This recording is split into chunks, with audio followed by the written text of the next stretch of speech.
The income of A is 60% less than that of B. Okay. And expenditure of A is equal to 60% of B's expenditure. If A's income is equal to 70% of B's expenditure, then what is the ratio of saving of A and B? A की income जो है वो B का 60% less मतलब हो जाएगा -3/5 B।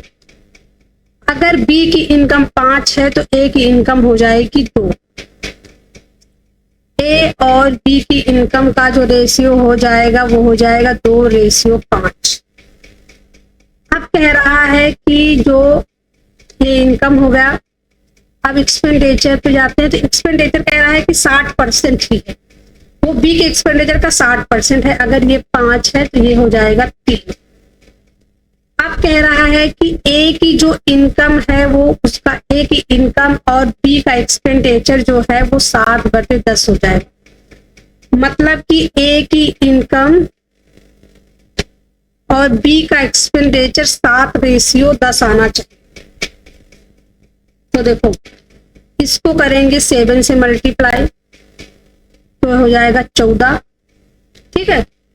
और यहाँ पे 7 बच जाएगा, तो अगर इसको 20 करते हैं तो आ जाएगा 2 से 14, ये 10 हो जाएगा, ठीक है। ये 20 हो जाना चाहिए, तो इसको हम मल्टीप्लाई कर देंगे 4 से।